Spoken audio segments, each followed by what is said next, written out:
New seasons, new gear. Show the world what it means to be a fan in 100% authentic gear. Fanatics, officially licensed everything.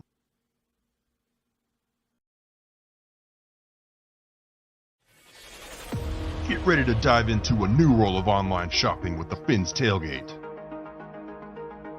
Whether you're a die-hard sports fan or just looking for the latest fashion trends, we've got you covered. With a wide variety of products from your favorite sports teams to stylish accessories and home decor, we're your one-stop shop for all things tailgate. Our easy-to-use website and hassle-free checkout process make shopping with us a breeze. Plus, with frequent sales and discounts, you won't want to shop anywhere else. So come on in and join the party at the Fins Tailgate, your new go-to destination for all things tailgate.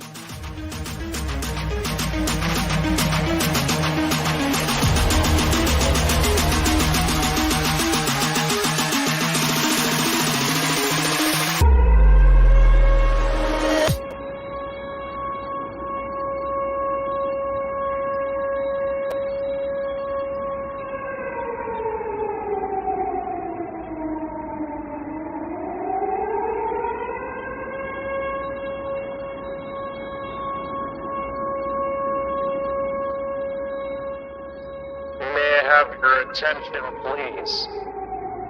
This is a public service announcement by the TFTG. Sale is back. Saturdays, 10 p.m.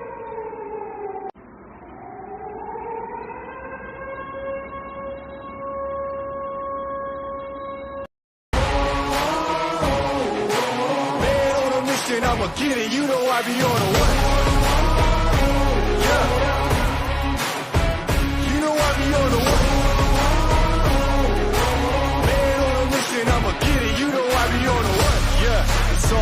Ain't no fear here. You ain't giving this to all, you steer clear. Never beat, I've been down and I reappear. You got some money on the line, you better put it here. Rolling in and doing that work. Check priorities, I'm doing that first. Check's big and I'm sure that hurts, but it's checkmate, we ain't selling short, no the work. Ain't nowhere to hide. You ain't gotta see me come and keep me on your mind, cause I be on the way.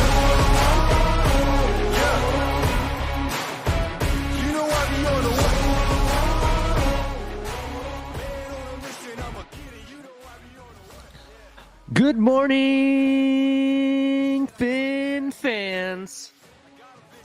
Good morning, Fin fans. This is Top of the Tailgate here on the TFTG. I am your host, Ali the Persian. How is everybody doing this wonderful morning? August 24th, Thursday. How's everybody doing, right? How's everybody in the chat? It's, what, 6:04 a.m.? Trying to get all the sleep out of my eyes. We were up late around the TFTG parts. I know my co-host was. Shout out to him. I'm going to go easy on him today because he was up super late last night. But while you're hanging out with us, make sure that you check out some of our other content we have around here. We have the El Capitan show. It's going to be going Monday, Wednesday, Fridays, even Sundays, calling games, right? And let me tell you, El Capitan has some exquisite interviews coming up. You're not going to want to miss. You're going to want to make sure that you check out the TFTG show because there are some special guests coming that are going to blow your mind and shake things apart around here. Right? Don't forget to check out Top of the Tailgate with me and Color. We also have Broken Takes that I put out, as well as Coffee and a Cup of Color. So don't forget to check his show out. And Late Night Exhale every Saturdays 10 p.m. You heard the public service announcement. You don't want to miss that. In addition, let's not forget about Shake Money and Lewis. That's right. The drive times, prime time, smoke lounges, all the time.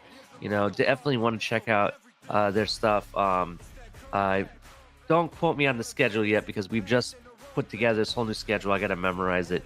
But you're going to want to make sure you hit like, subscribe, turn on the notification bell for sure, so you can notified when these shows are coming. And you can go to YouTube and go to our channel's main page, and you'll be able to see our whole lineup of shows and when they are and everything as well. That being said, shout out to KP. KP got this fantasy football thing going this weekend. I cannot wait to watch. I know I'm starting up a league, and I'm really interested in joining other leagues. So let me know if you have one or have any opening. I wouldn't mind joining. So definitely can't wait for that. And then you got Crypto. Crypto's got a show today, I believe, that he's going to be doing after this show at some point. Ron, I believe it's I'll have to wait till my co-host comes up, but when he does, he'll tell us when it is. But you're not going to win the Miss Crypto show. Some interesting stuff he did on his debut show, and shout out to him as well. And then, as the OG comes back, as was predicted, Tonk, TMI Tuesdays is back. Tonk is back with the team doing TMI Tuesdays. He's going to be on my Broken Takes episodes, hopefully on the regular, so get used to seeing him. But yeah, we have a full lineup of shows, full blast content, and this is only the beginning of a tsunami that is coming to the TFTG, right? As I said before, hit like and subscribe, turn on the notification bell, right? If you like the content, feel free to donate. We have memberships. We have 3 different levels: Amigos, Familia, and MVP. It's the easiest way and cheapest way to donate to the channel, to help things keep things afloat. That being said, if you'd like to donate, and maybe you don't want to become a member, but you want to donate, you don't have to. We appreciate it, but if you do, we accept Cash App, Venmo, Super Chats, Super Stickers. Anything helps. A lot of this work that we do it for you guys. It's costing us money, and we're having to work hard to provide it to you. If you like the content and everything and want more of it, donations are welcome, but like I said, they're not required. With that being said, shout out, look in our descriptions below. Shout out to our affiliates. We got Fanatics, officially licensed everything from jerseys, hats, memorabilia, and now, according to the news, if you didn't watch my other show, Panini is no longer the official partner for NFLPA approved trading cards. It is now Fanatics, so they're probably going to be providing trading cards now too. So check that out. That probably will be hearing more stuff as the news comes out.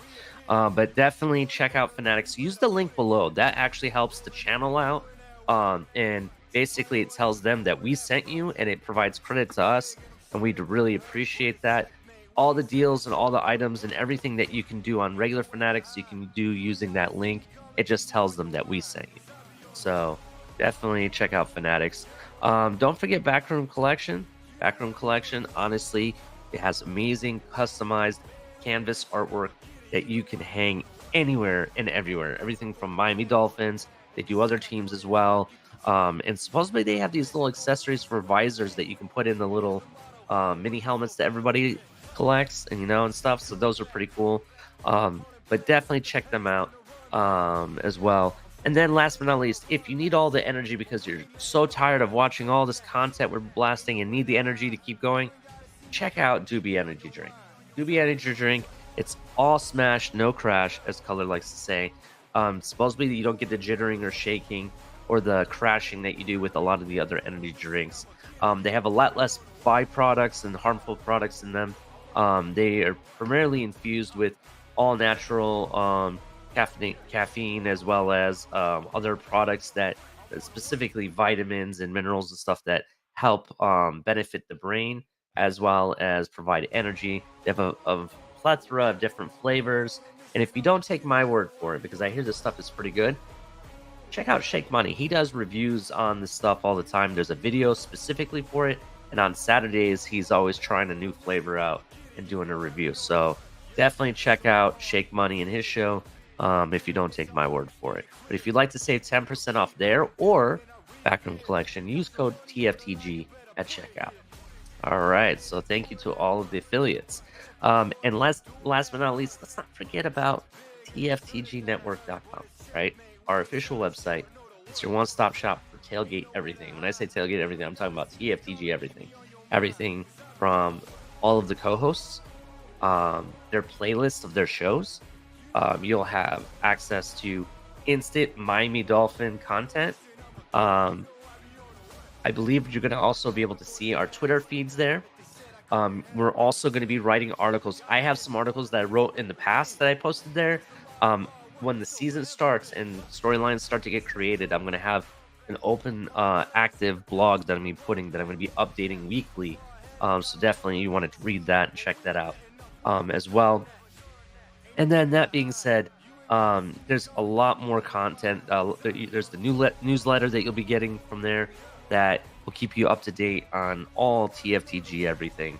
So make sure you go there, sign up for the newsletter. The newsletter also gives you 10% off your first purchase in the merch store.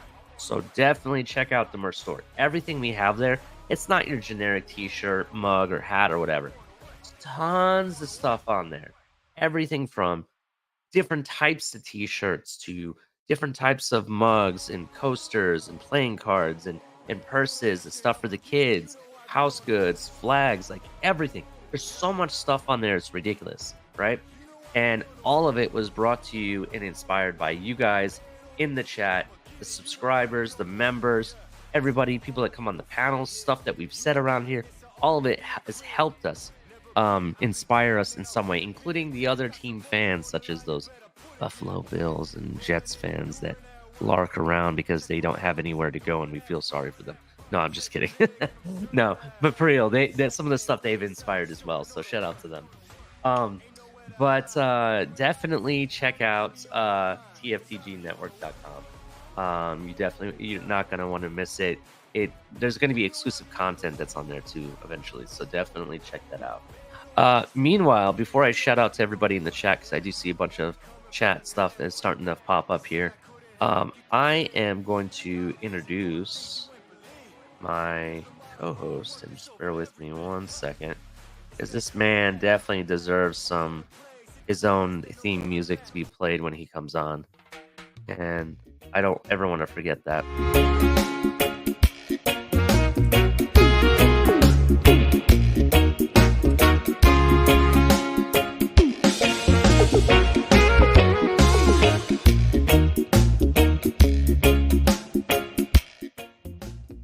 Color, good morning, sir. Good morning, Ali. How you doing? Oh, I'm doing good, man. I'm doing good. I know you're not maybe 100% because of the marathon that we ran last night. Especially when you having to close everything down, which I apologize for. But yeah. So not to mention being Pete's punching bag for 3 hours. That was fun.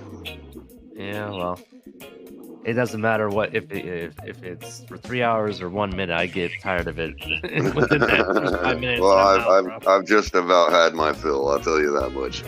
And then, yes, that is a public service announcement. Color has just about had his fill of feet. There you go.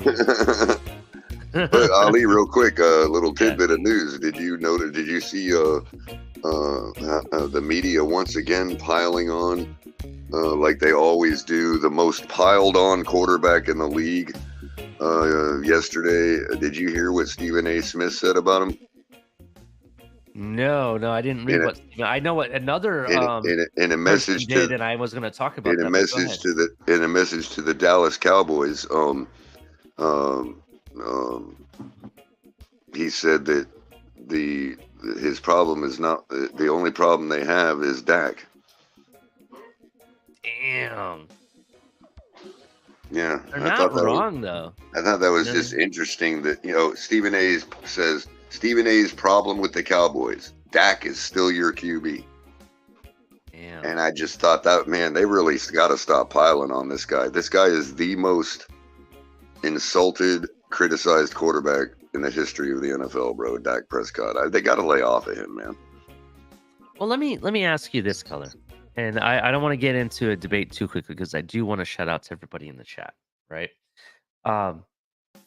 Is he wrong, though? I mean, because if you really think about it, the problems that they've had over the past couple of years has been his health.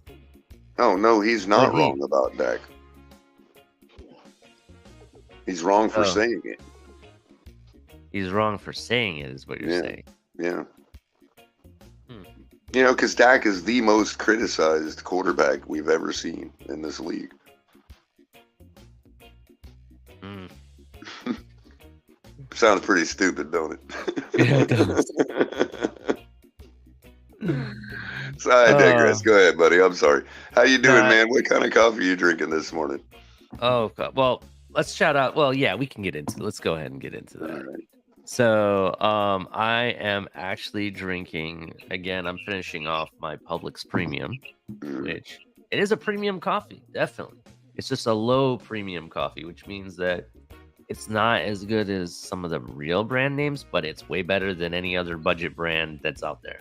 Mm. So, and this is the closest thing I can get to the real brand name without being the real brand name. Without copyright Okay. infringement. Yeah, if you want to call it that, I guess.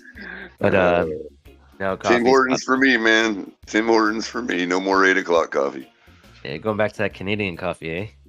Hey, man. Yeah. It was in honor of Michael K., the resident Canadian in the room. Oh, okay. I knew Michael K was a resident Canadian. I just knew it. Aqua's the still, Canadians- still on the Aqua is fully- still on the Wawa coffee. I got to try that out. That seems It's good. still I'm not gonna lie, bro. I'm not gonna lie. It's actually believable because all my family in Canada, most of them are Bills fans. So I actually believe he's a resident Canadian. Just being honest. Well, they got a built-in outlet, man. You know, the Niagara Falls. Yeah. That's true. That is definitely true. Imagine them setting up a table at the bottom of the falls. That'd be awesome. Yeah, definitely. All right, so let's shout out to these people in the chat. I do. Why see not? Yeah, I definitely see the resident Canadian here, Michael K. And then you got Heather Long here every single day. Morning boys is needed. Morning, Heather. Coffee is needed this morning. Enjoy the brews. Trucker Sean, good morning, fam. Flava J, thank you. Members being up in here. Michael K, Aquavision, hello chat. C Hallful, hello Northwest Ohioan. Let's see here. Anybody else we miss? Color. That's about it, bro. That's the crew. Ruben that's gonna- Jimenez. Oh, Yeah, Ruben's, Ruben Jimenez. Ruben's here. Yep. This is the crew that's gonna sit down and have a cup of coffee with us all. We got Daniel Berry Sports Highlights in here too. He's always showing up every morning. Yeah, is he in here? Oh yeah, I just missed him. I'm sorry. Sorry about that, Daniel. But yeah, Yep. thank you. Y'all are the for- coffee crew. Y'all are gonna get a special sit down drinking coffee with Ali and Color. Yeah, so Just remind us that it was you all, because we'll forget. in light of coffee of the week, Color, what is a pastry or what type of food do you have with your coffee in the morning? Oh, easily a Publix donut. It has to be Publix donut. It doesn't have to be. I do like chocolate glazed donuts for dipping in my coffee from Dunkin', but yeah, it's gonna have to be something sweet. Usually, if you go to Publix when they first put out them donuts, man, they're still liquid. You know what I mean? Yeah, They're really definitely. Yeah. So, C Hoffel, thanks, man. He says, shout out to Ali and Color. This is the best show on the web. Only see an hour daily, but I love every minute. Well, Thanks, appreciate it. Hoff. Thanks, C Hoffel. I really appreciate it, man. So, anyway, that Just being don't said, tell Joe Rose that. He might get upset with us and start punching down. yeah, that's true. That's true. Anyway, let's keep it moving here. So I like donuts too. I like coffee cake is not bad. Have with coffee, obviously it's coffee. Oh yeah, real easy on the stomach too. The coffee cake. Yeah, there's different flavors. I like the raspberry. I've had the guava. It's okay.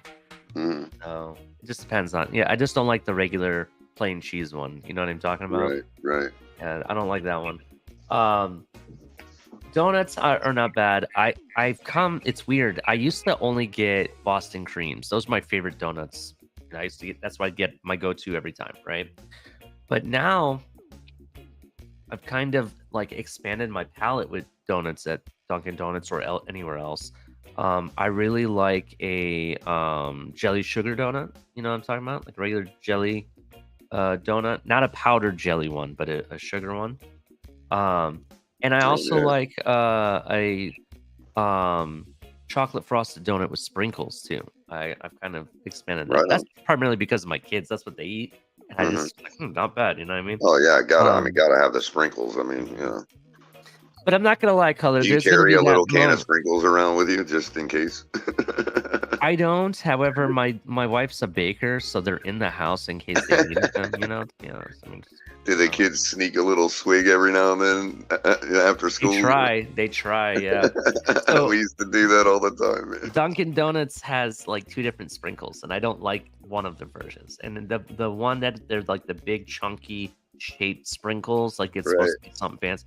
I don't like that. I like the standard original, this super skinny small sprinkles that they would put on it. The little right? tiny noodle sprinkles. Yeah, they kind of look like that. Yeah, sort of. Yeah. So they look like super mini pills or something. You mean know what the, I'm saying? the little pieces of plastic that taste like sugar? I don't know. Those are the I'm kind of kidding. sprinkles I like, because they have this version that they put on that it looks like it's supposed to be like shaped like something, or they're much larger, like oversized. Uh-huh. I don't like that at all on any of them. Right. So I'm kind of like, if you're gonna put sprinkles, put the smaller original ones, please. You know, that's what I'm saying. I like my sprinkles small. Ruben Jimenez says a simple maple donut works for me with chocolate almond milk. Ooh, that's pretty good. Okay, I like some almond milk, to be honest. I like almond creamer too. Almond creamer is really good. Yeah. No sugar is needed in your coffee. Put 2 tablespoons of almond creamer. You're good, bro. It's perfect. Yeah, Perfect. no doubt. Michael K says, I guess I crossed the line. Why? He says, you can say anything you want about me. However, don't ever accuse me of being from that third world country. Okay, well, then, because he took offense to it, then maybe there's some validity to it. I know, right? That was the line. I mean, that was the nerve right there. I think I finally broke Michael K. Just telling me he lives in Canada. We're just busting your chops, man. Come on. I did it. I found his breaking point. Yeah. We should send him a TFTG care package, right?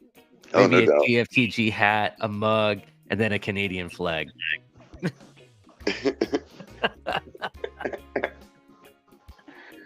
Or like, we'll just send him some gear, and we'll have the special one. We'll just have a small maple leaf hidden somewhere on it. Dude, I'm good. You know how I said that the stuff that we have in the merch store inspires us, right? From people in the chat and the panels and stuff. Yeah, I got one. We'll so you're saying we should make a snot covered T-shirt? No, I was saying that we should make a T-shirt that's dedicated to the Canadian fans. I'm saying, yeah. Right, a booger tee. It'll be a maple leaf, and then it'll say 2IQ or something like that on Right. it. I'm just kidding. All right, let's keep it going. So, Color, we got a lot to talk about, so I kind of need to move things along so we can get to the real conversation. Have at it. I'm gonna take Chewy out, but right as I switch over to my cell tower, you might see a hiccup in me. So go ahead. No problem. We're gonna be doing Cause for Cleats next, and then we'll just keep it on schedule because I do have to leave at 8. So let's keep it moving. Cause for Cleats, as we do every morning show, and also on TMI Tuesdays. Shout out to Tom. Today's Cause for Cleats is brought to you by Smooth.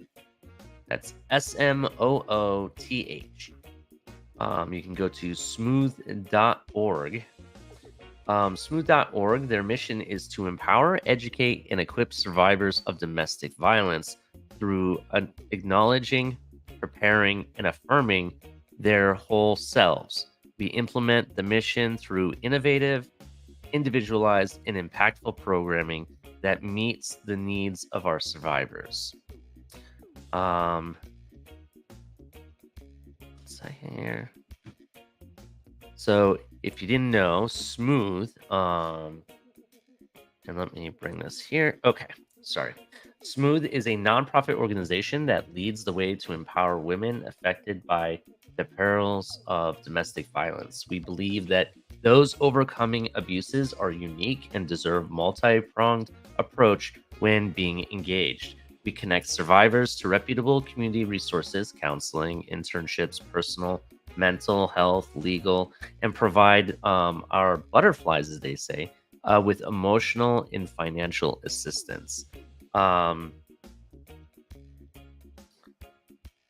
to see if they have more information about it. So something that they do is something called the Smooth Transition. We are dedicating to empowering women affected by domestic violence with essential life skills to thrive in today's fast-paced and ever-changing world. Our comprehensive program offers a wide range of practical and valuable skills designed to enhance personal development, boost self-confidence, and foster success in various aspects of life. Mental health is one of those subjects that they help with, designed to help individuals develop the necessary skills, the knowledge, and promote the mental well-being, navigate challenges in life. Our curriculum typically focuses on building resilience and emotional intelligence, self-awareness, and coping strategies. They help with financial literacy, understanding personal finance, and vital to achieving financial stability and long-term success.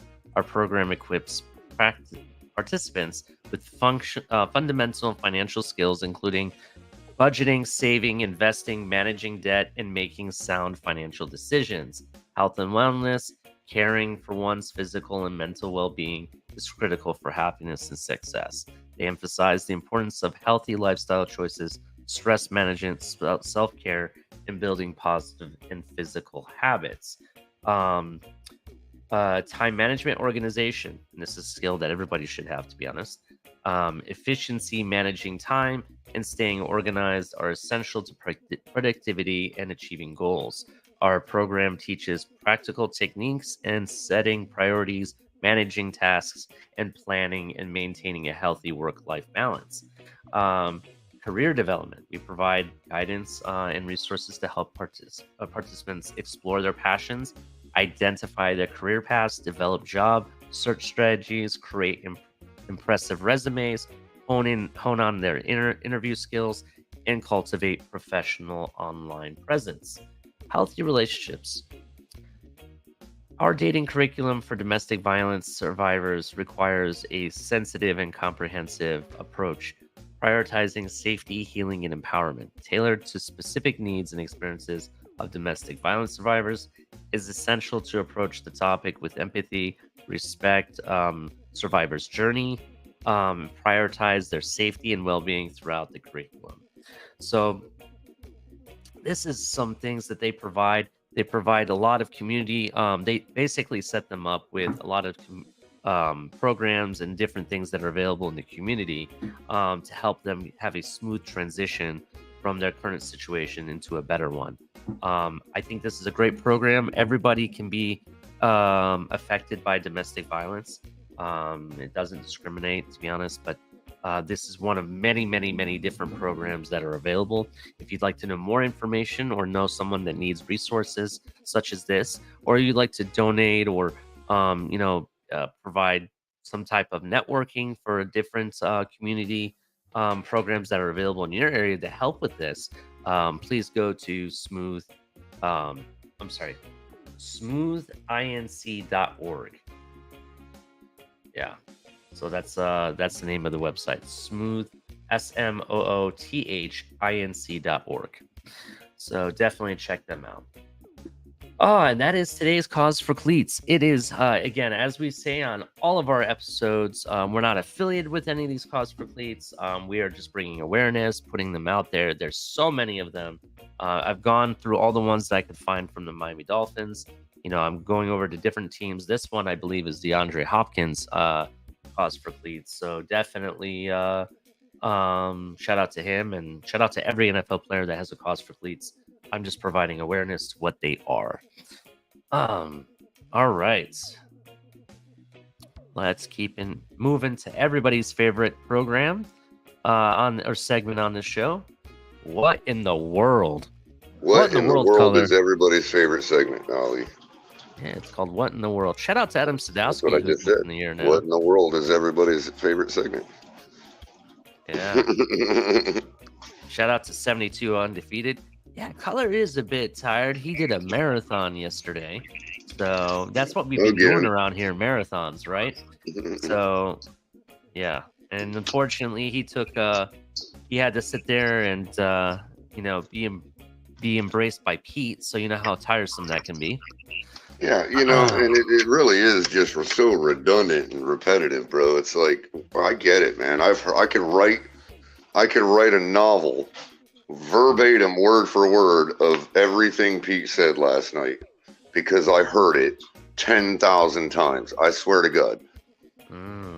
I just don't understand why people can't say their piece, no matter how crazy it is. Say their piece. Hear a counter to that, disagree, and move on. Why do we all have to say the same things to each other 5,000 times a day? I don't understand it. I really don't. Yeah, well, Color, tomorrow's cause for cleats, I'll have to find a program that helps with mental wellness, because no kidding. Dealing with something like that can be kind of harmful for your mental health and wellness and I'm not trying to be I know you ain't trying to be flippant about that either, because it really does, man. I'm actually being serious about it. I know. But yeah, I'm gonna definitely find program that's associated with that, and see if I can shout out to them, as well as maybe provide you some resources, because after that kind of it's almost like that what is it what do they call that? What is that movie with Bill Murray? Groundhog's Day? It's like that Groundhog's Day. Yeah. It's like a Groundhog's Day effect. You keep rewinding and hearing the same thing. It is. I mean, for 5 hours. I mean, you know me. I can't let stuff go, so I get carried away, and next thing you know, the whole it's been 5 hours. It's like we've said the same thing over and over again. I don't know. It is what it is. Just say you don't want your team to win because you feel that that's the only way we're going to finally break things down and get it right. Okay, fine. Say that. I've never faulted him for that. I don't think somebody had in order to be a fan, look, everybody, if I narrowed him down to, because I know a lot of people question his fandom, but I never have, right? And all I did question last night for the first time was whether he wanted to see this team win or not.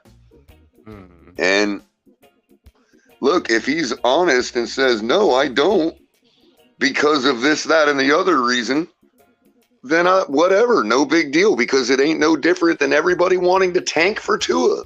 Why is it okay for somebody to not want their team to win for that reason, but not for Pete's reasons? So I'm just trying to tell him, look, say what you got to say. Don't, if you want the team to lose because you think that makes us better in the long run, then say it. I'll back you up. But we ain't got.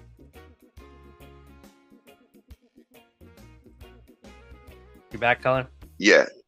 That's what I was just saying. We don't, say that's what you want, and I'll back you up. You know what I mean? But don't say the same thing 5,000 times trying to convince somebody of something. You're not going to convince somebody of something. We are not in control of what we're convinced of as humans. Yeah, that's true. You can provide your thing to give us options, but that doesn't mean we have to be convinced of it. Exactly. And you only got to say it once the person heard it. And if I can repeat back to you in a steel manning action, if I can repeat back to you what your position is, and you're like, yeah, that's right, and I disagree with it, then I've understood your position. I just disagree with it, and it's not going to change. So that's with which point of a adult conversation or debate you move on to the next topic. You know what I mean? And let the audience decide, for themselves. That's, I don't understand why it can't always go like that on all these panels, not just ours, everywhere. It's the same thing everywhere. It's like, do people really like watch? I mean, I don't know. Maybe, I guess people like a car wreck. You know what I mean? Yeah, I definitely understand. It is what it is. But let's get to that favorite segment. What in the world? So yesterday it was announced that Sam Darnold wins the number 2 QB job as a 49er, right? Sam Darnold, right? Trey Lance. Are you kidding me? No, he is the number 2 guy. Trey Lance. If they win with that guy, I will take back everything I said about needing a star quarterback, man. I will take back everything I said if they win with that guy. Well, it's kind of funny because if you think about it, in history of the 49ers the past couple years, they've been winning with that number 2 quarterback. But they ain't been winning a Super Bowl. That's my point. No, they haven't. They haven't, but they've been getting to the NFC Championship games. They've been getting to a Super Bowl, is what I'm trying to say. Yeah, okay, got to a Super Bowl, and Tennessee gets to the championship game every year, too. But Tannehill still ain't winning a Super Bowl. How long has it been since we've been to one color? So, I mean, there has to be something there. Well, I'm one of those people that I don't want to go in with a playoff contender. I'd rather never go again if we were building a Super Bowl contender.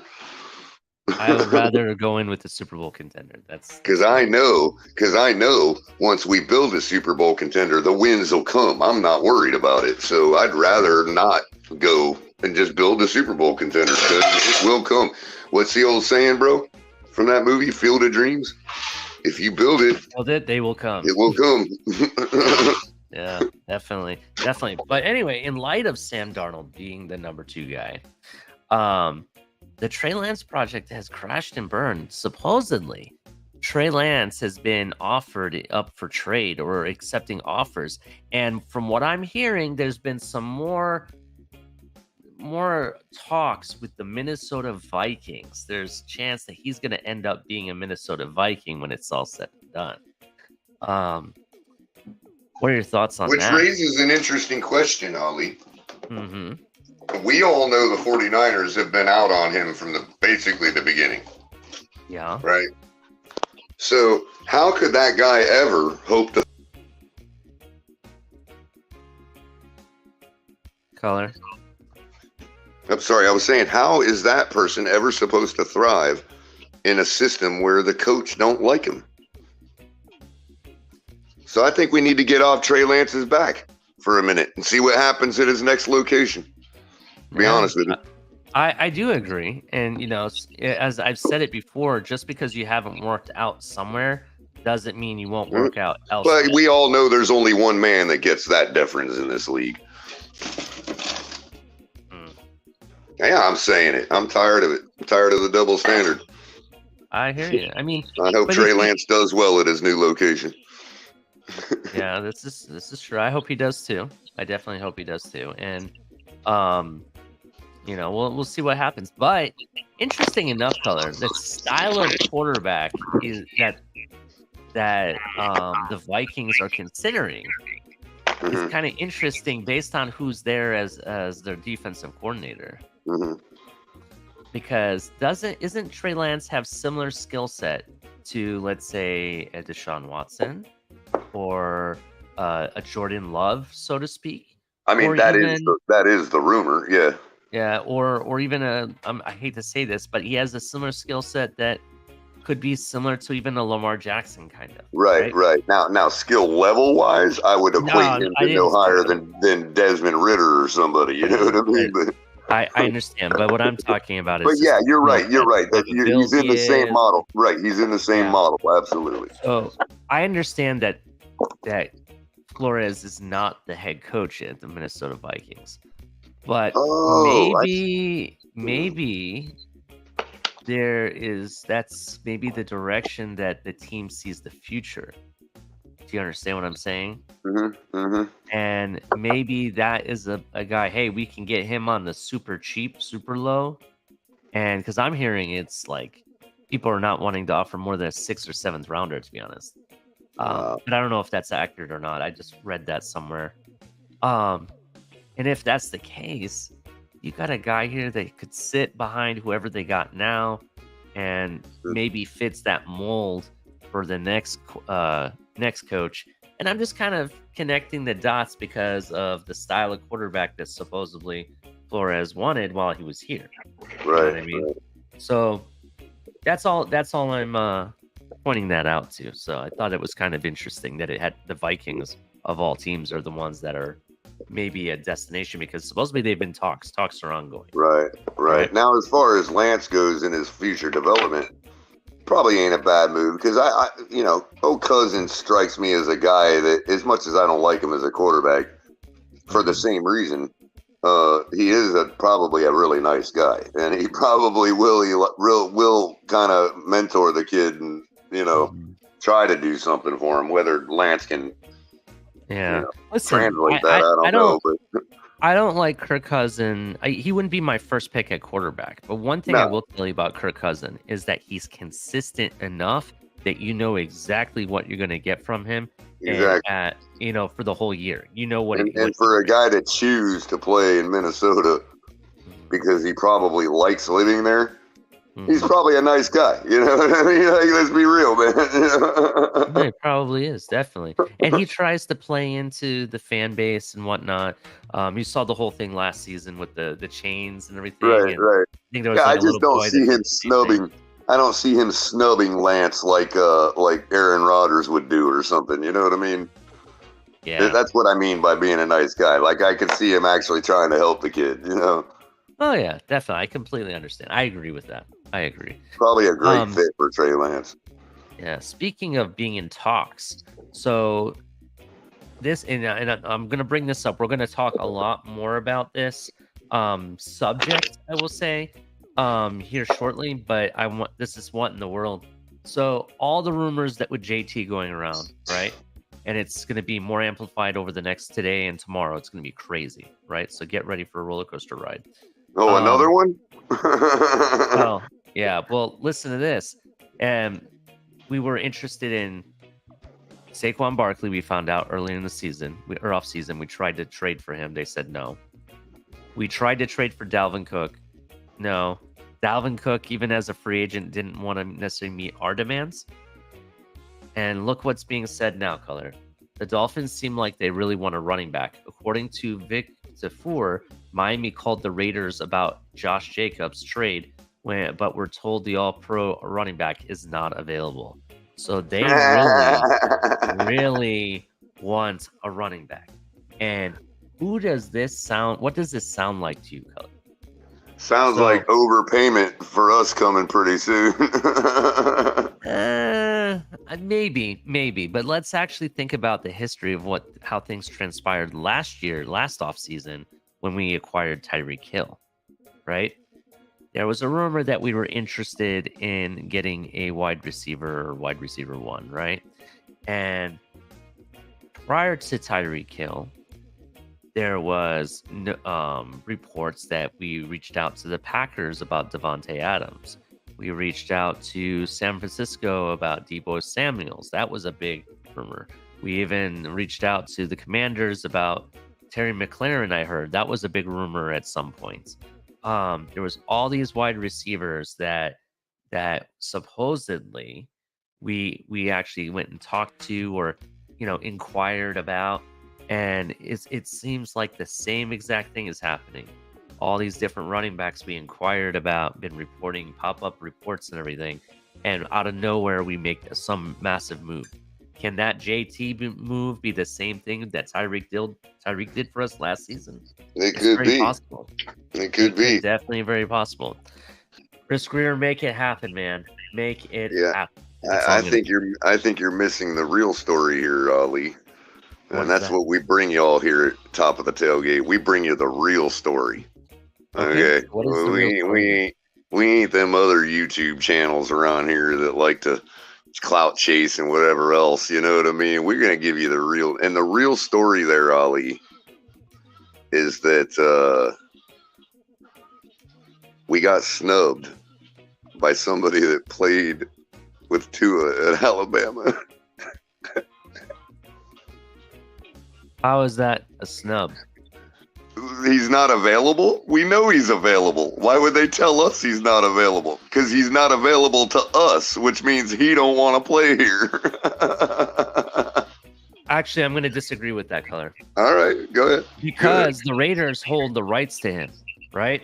So, one, they offered him a franchise tag. He's holding out. Hasn't signed his tag or anything. He's holding out, right? So, he doesn't want to be there. The Raiders told us no because they don't want to trade him. Because think about it this, right? Your star wide receiver doesn't want to be there, Devontae Adams that you traded for. Your running back doesn't want to be there. You're losing all star power. So you got to hold on to one or the other. Right, but holding on is so the guy holds out by not playing well. You know? What do you mean he holds out by not? Why would I've never understood why a team would want to force a player to continue to play for them?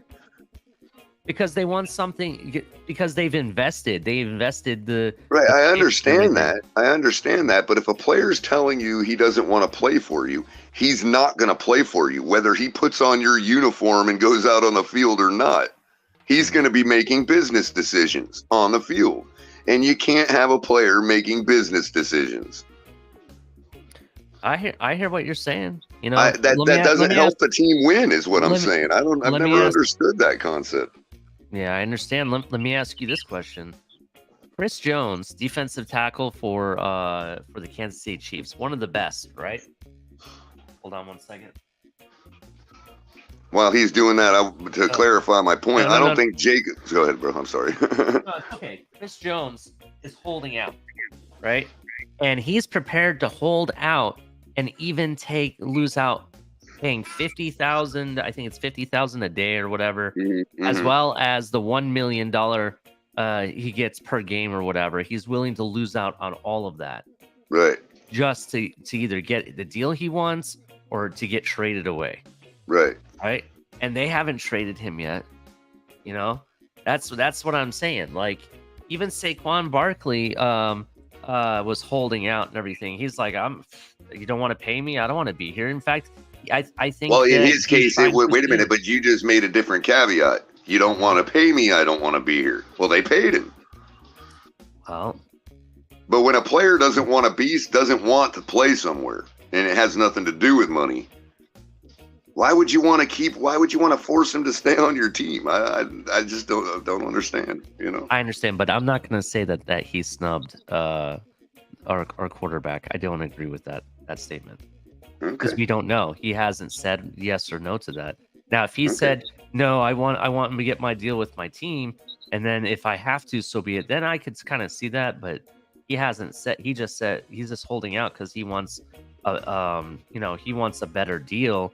Or from what I've heard, he doesn't really want to be there. Then again, I've heard Raider players don't like their system. They don't like what. Well, if they feel they can work it out with him, and that's the reason they said he's not available, then obviously it's not a personal reason he don't want to be there in their eyes. It's just about money, which they plan to rectify, which is why he's not available. You know what I mean? But if it is personal, then he's not going to play there, no matter what they throw at him. Interesting. You know, even if he puts on a Raiders uniform, he's not going to play for them. If it's personal, is what I'm saying. You know, like that understanding that it is personal is what I'm saying. Like, yeah, you know, just like Watson, he wasn't gonna take another snap for Houston. I don't even think why Houston would want to keep him, and that's why they ended up trading him anyway, because they realized. Right. Well, that's kind of where I'm thinking the Raiders are at. They don't want to make it obvious that they have no choice yet. You know what I mean? So they're snubbing people just to make it look like they got the power. You know what I mean? Yeah, and that might be what it is too. Mm-hmm. So let's keep it moving. This one I've reported on before. Yeah, I just wanted to upset 2 and ears this morning. That's all. That was my purpose. Go ahead, man. Technology morning show is not for that color. Wait till crypto. Oh yeah, speaking of 10:30, and I I have to co-host that one too, so I'll be there. All right. So this next one, I reported on this for the Seattle versus Dallas Cowboys game. I mentioned that Brian Cooks was flying Micah Parsons and somebody else in an airplane above the stadium. Do you remember how I talked about that? And I asked you, I was like, is that kind of smart to do on game day? You know what I mean? Isn't that putting your life at risk or whatever? Well, I think an owner of an NFL team watches our show, Color. Owner Jerry Jones was not a fan of Brandon Cooks flying Micah Parsons and Stephon Gilmore on his plane. One thing I want to do is chastise Cooks for getting in that airplane with the best part of the team and flying up there with him, Jerry Jones said. I was glad I didn't know that was going on. I would have to tell part-time pilots in my mind are not the way to go. Basically, just to further the point more. Did he just throw shade on pilots of Learjets? Because they are like call-in pilots. They are like part-time. You know what I mean? Cooks responded. It says Cooks gets it, though he has yet to speak to Jones about it. I haven't seen him yet, but if I was him, I'd feel the same way. He's got a lot of money invested in these guys in that plane. Cooks has also invested a lot of time learning how to fly. He lives in the Pacific Northwest in the off season and got his pilot's license 2 years ago. He's logged more than 250 hours in the air, but was not careful. But he was also careful with his teammates. I don't want people freaking out like me and the boys were the only one on there. Cook said we had a veteran pilot with us. So he had a veteran co-pilot, I guess. Cowboys coach Mike McCarthy couldn't remember exactly what he said when he saw the viral video of Cooks, Gilmore, and Parsons in the and this is the type of plane it is, a Cirrus 22 turbo plane flying over Seattle Lumens Field in the afternoon before Saturday's 22-14 loss in the to the Seahawks. First thing he told me is he has a parachute, McCarthy said. So that gave me some confidence. Obviously, I don't know about taking the whole crew up there with you, McCarthy added while laughing. But I mean, Brandon is someone you definitely trust.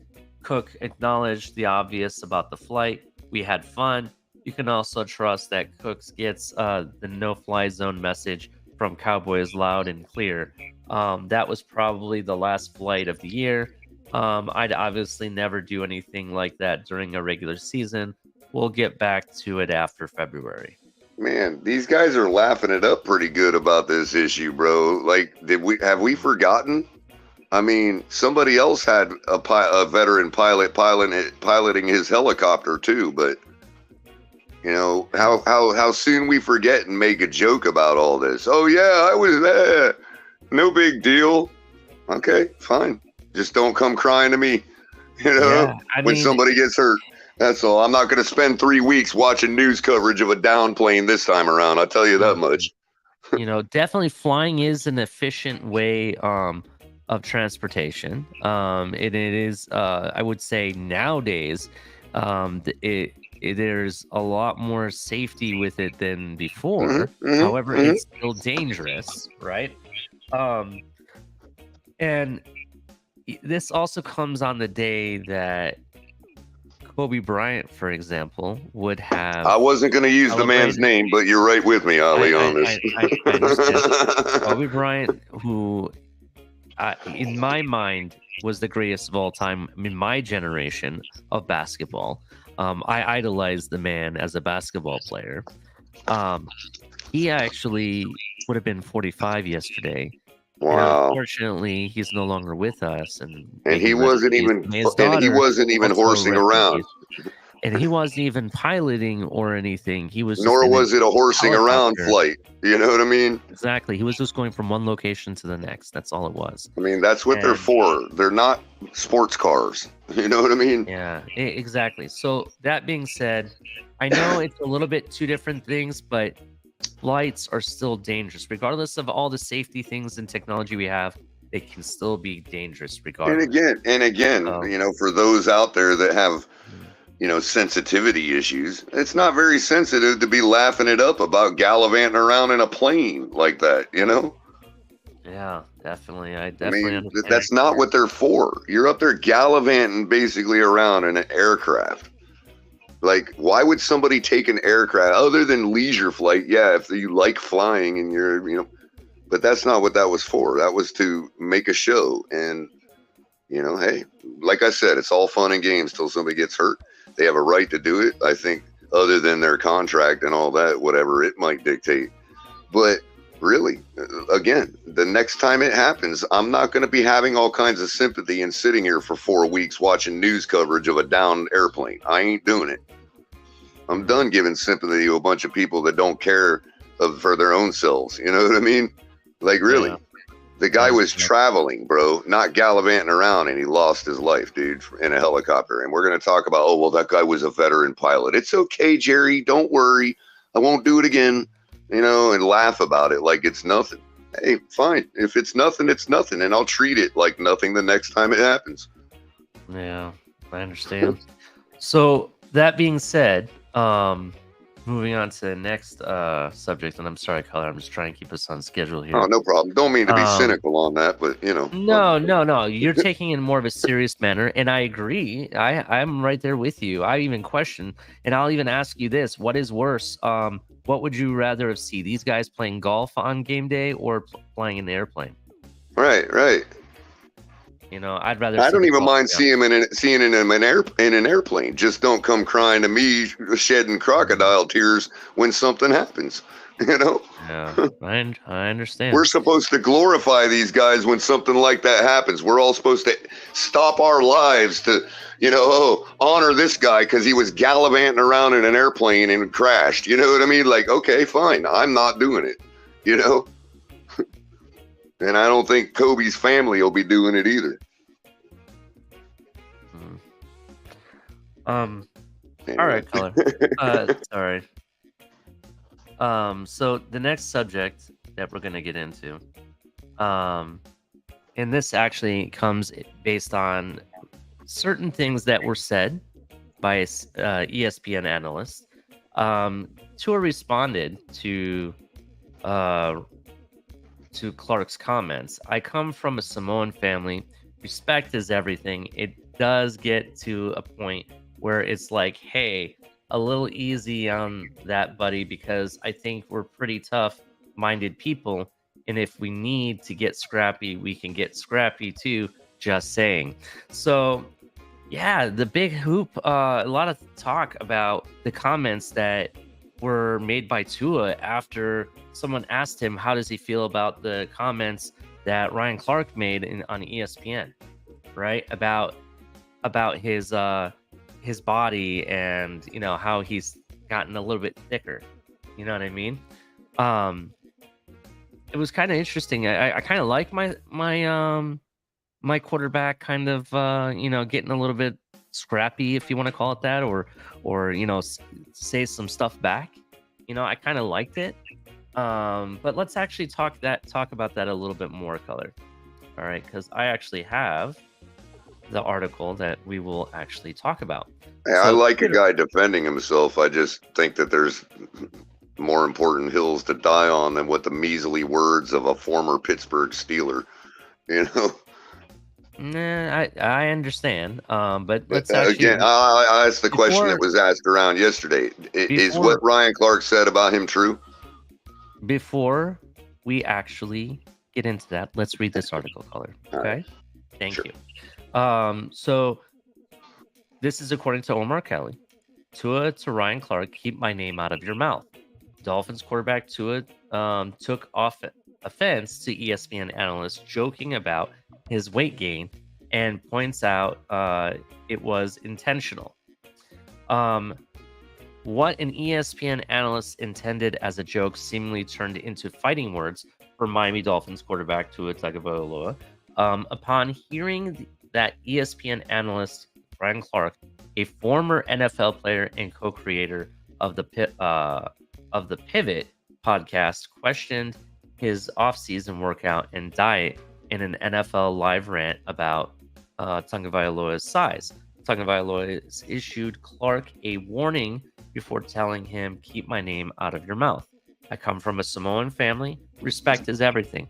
But it does get up to a point where a little easy on that, buddy, because I think we're pretty tough-minded people, and if we need to get scrappy, we can get scrappy," said Tagovailoa, who intentionally added 10 pounds of muscle in the offseason through weight training to help him survive a 17-game NFL season. I'm not someone to talk about myself the entire time, but it takes a lot.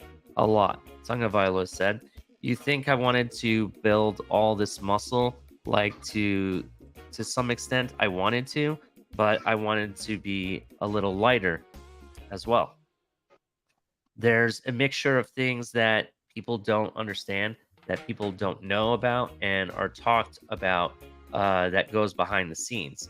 Tagovailoa is referring to the advice he received from former NFL quarterback like Michael Vick, who encouraged him to gain weight to give himself a better chance of surviving the brutal collisions that take place in the NFL. ESPN criticizes Tua weight gains. However, during ESPN's segment that broke down Tua's Tagovailoa's performance in Miami's 28-3 season win over the Houston Texans, Clark accused Tagovailoa not working out in the offseason and speculated he wasn't following the team's nutritionalist recommendations. Let me tell you what he wasn't doing. He wasn't in the gym. I'll bet you that, Clark said on NFL Live's Monday. He was on that dinner table eating what nutritionists had advised. He's happy. He looks happy. He's thick. He's built like the girls working at Onyx right now. Onyx is a reference to a popular urban strip club in Atlanta and Houston, which is infamous for having thick strippers. Problem is, Tagovailoa was intentional about his strength gains and building a better frame, a stronger neck, and core, because the goal of 2023 is for NFL's top-rated passer from 2022 to be a larger and able to survive the brutal hits that forced him to miss 5 games last season because of concussions. Strength gains into his goals. Strength work has been really big throughout this offseason for me, with getting my legs under me, kind of building my upper body, building around my neck and my core. Tagovailoa said earlier this summer, all of that has been taken into consideration, and I've been doing a lot more to try to help myself sustain the season. He also studied jiu-jitsu this offseason to learn how to fall better, and plans to continue taking classes once a week, because it is supposed to help him shield his body from contact. Tagovailoa, who owns a 21-13 win-loss record as a starter, said his whole offseason was built around doing whatever is necessary to stay healthy for an entire season, which is what he needs to silence the criticism and the lack of durability. All right, so I do see it both ways. However, and this is why I wanted to read this full article first, Color. This is not the first time that Ryan Clark has made these type of comments about another NFL player. So at what point does the joke get old? Do you understand what I'm saying? Never. Well, I understand you're saying never, but let's actually talk about this. So this is the comment that supposedly, I've read this in 2 or 3 places, so I think this might be accurate now. Ryan Clark made a comment about Darren Waller, saying that Darren Waller was so wide open, like a 16-year-old open, and laying it down. Does that make sense? Does that sound like something you should say? Probably not. He made the comments about being thick like a stripper at Onyx or something to that effect. You know what I mean? Something about Onyx. Those are comments I don't think an ESPN analyst should be saying, especially on ESPN, which everybody watches. It's not just a show for adults. It's a channel for adults. Kids, first of all, that's par for the course at ESPN. Okay, they're perfectly fine with shit like that. Excuse my French. I And understand. But I'm secondly, just saying that's my why I opinion. disagree that nobody's watching ESPN. I think you're wrong. I think ESPN is in the tank, which is might be why they right, do precisely do things like that. I understand, and you might be right. Now, it's not like he's on the Pat McAfee show. Now, if it was the Pat McAfee show, I get it. They joke around like that. They say things like that. And even if he was on the Pat McAfee show, a more respectable show, he probably would have been called out right then and there by Pat McAfee. That's true. That may be true. My point is that he has said several comments about different players, and it's usually like borderline, like, dude, what are you saying? Like, why are you even saying this? Well, I agree. The sexual innuendo's got to go. That's not appropriate for anything. Yeah. Even if he wasn't being insulting, that's not something you bring to a major network like that. I get it. You know what I mean? That part I agree with. And you and I have seen Tua firsthand at camp. Do you think he looks like he's out of shape and just got fat? I mean, I don't. Well, think so. if we're going on just the out of shape stuff, I'm not going to argue with Ryan Clark because it's nonsensical. I know what I saw. I know what I see in the guy. You know what I mean? So I don't let it bother me. That's where, but I do draw the line at, like, just in general, why does he got to interject the connotation that he did? You know what I mean? For anything, for any player and for any reason. Like, just leave that alone, Ryan. All you're doing is exposing yourself to being a little too maybe hobbyist on that. You know what I mean? Like, what are you doing in your life that's on the tip of your tongue all the time? You know what I mean? I'll call it out for what it is. What he did was clickbaited.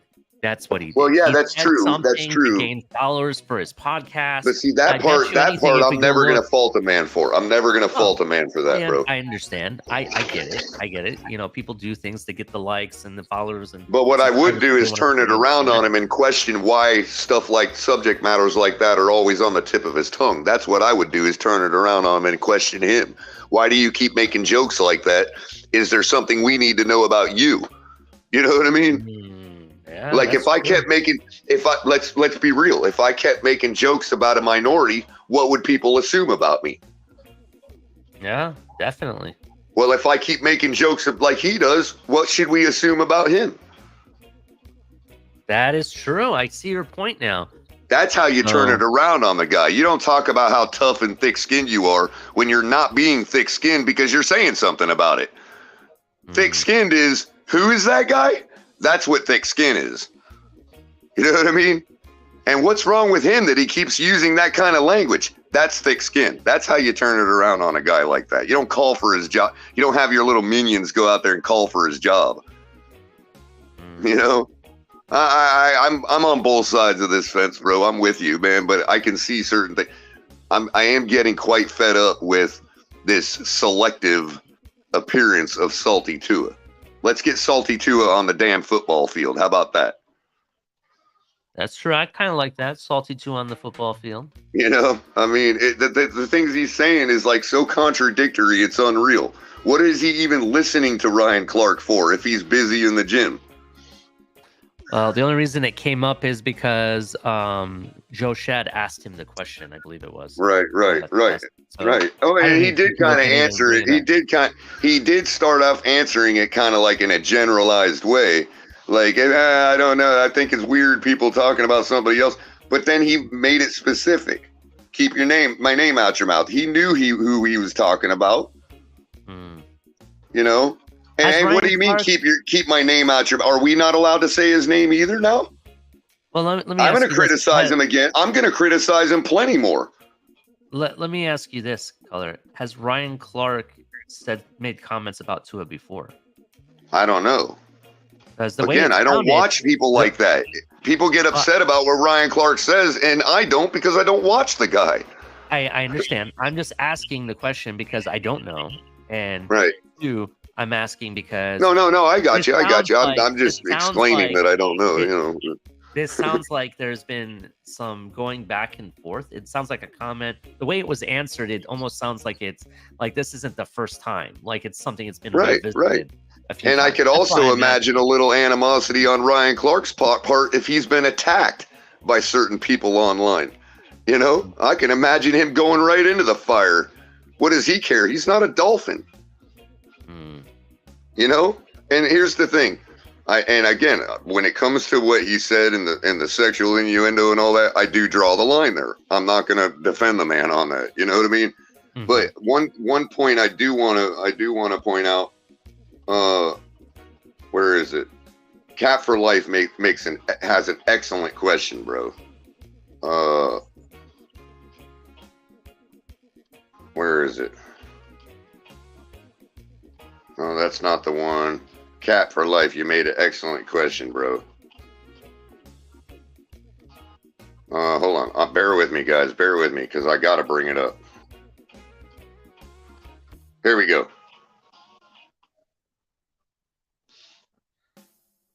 Why are we even the ones talking about it? Why are people going after TD for criticizing the man's play on the field? But nobody in this organization, no Dolphins alumni, is going after Ryan Clark for what he said. Where are they at now? Are they too busy worrying about what TD's saying? That's a good point, Great question, Cat for Life, bro. I love you, bro. That is an absolutely spot on, pertinent question right there. But we're too worried about TD. So spare me the crocodile tears. Not you, Ali. I'm talking about people in general. Okay? Spare me the crocodile tears. Yeah, definitely. Because last time I checked, TD don't make near as much money as Ryan Clark. I don't know. I definitely Ryan Clark has much larger a voice than TD does, but for some reason TD's going to destroy the fan base, and we have to have our Dolphins alumni go after him at a personal level. Man, this situation is so dynamic, dude. It's unreal, man. And it just, it's one of those things, Ali, that remind me why I'm so moody on Tua. And today I'm not in the mood. You know what I mean? Because this is the type of thing that reminds us that none of this stuff is going to get any better or change until that guy is out of the building. And that's a sad thing to say because it ain't his fault. But it's the reality, bro. We're going to, it's just every other day. It's every other day, bro, because somebody said something about him. Oh, keep my name out your mouth. What are you going to do if I don't? But is there going to be a bunch of mobsters show up at my door if I say the wrong thing? Tell us, what is going to happen if Ryan Clark don't keep your name out his mouth? What's going to happen? I'd like to know. I am sick and tired of people saying things like that, acting like it's not a threat of violence. Okay? I'm sick of it. Scrappy. I can get scrappy too. Where is this scrappiness going to take place? Are y'all going to meet up in the street somewhere? Y'all going to pull up on each other? You're going to pull up on Ryan Clark? Well, how about you quit worrying about who's got your name in their mouth and you start playing goddamn football? How about that? Well, he has been playing football, Color. I know. And he's been playing fairly well. And what Ryan I'm asking Clark again is playing for how long though? Right, and what I'm asking again is what Ryan Clark said about Tua true? I don't think so. Then what does Tua think it's true? I don't think I think then why even give it the time of freaking day, bro? It obviously struck a nerve with him. He obviously cares,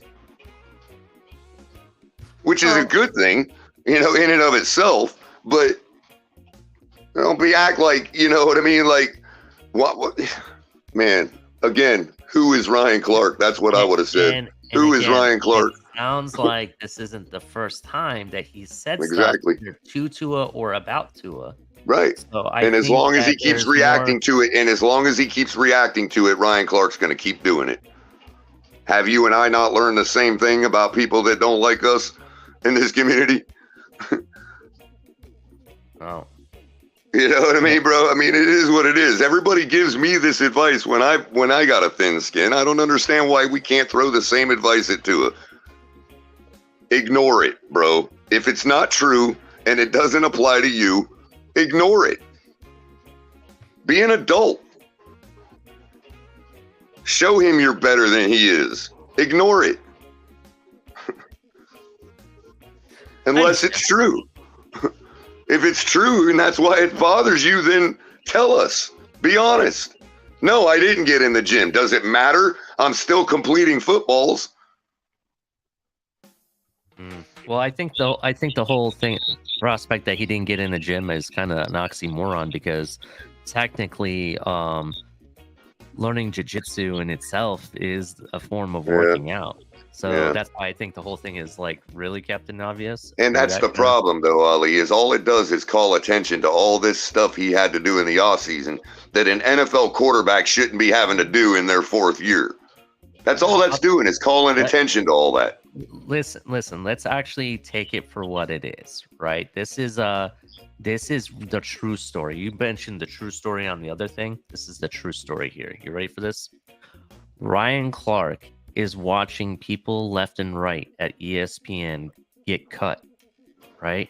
And he may have felt he was next, and he had to make some way to show his worth by gaining thousands more followers, by creating some type of clickbait. So he put more value on his name. That's really what happened here. Right? Probably so. And he used Tua to do it. That's what he did. And this is probably so. He makes these absorbent comments out of nowhere with no any type of like context. You know what I'm saying? And this is what happens. All off season long. Miami Dolphins have the best roster in blah blah blah blah. Miami Dolphins this. In fact, they stopped talking about Tua for a while, right? It was about how we have the best roster ever, right? And now all of a sudden you're gonna bring it up, and this comes after the fact that how many people you work with have been cut. Monday Night Football, the lineup of the announcers has changed and everything. That's what I'm saying is like I think it's more to do with that than anything else. I got you. You got nothing better else to do because there's no other news going on. Why don't you talk about the Jonathan Taylor stuff? Because that's what we're going to be talking about. I got you. But Ali, I just have one question to that take, and I agree with you wholeheartedly. My question is, how does that plan succeed? If that's what Ryan Clark's doing, how does that plan succeed? I'll tell you how this plan succeeds. So he has his own podcast, right? Well, it was a rhetorical question, but go ahead. I'll let you answer.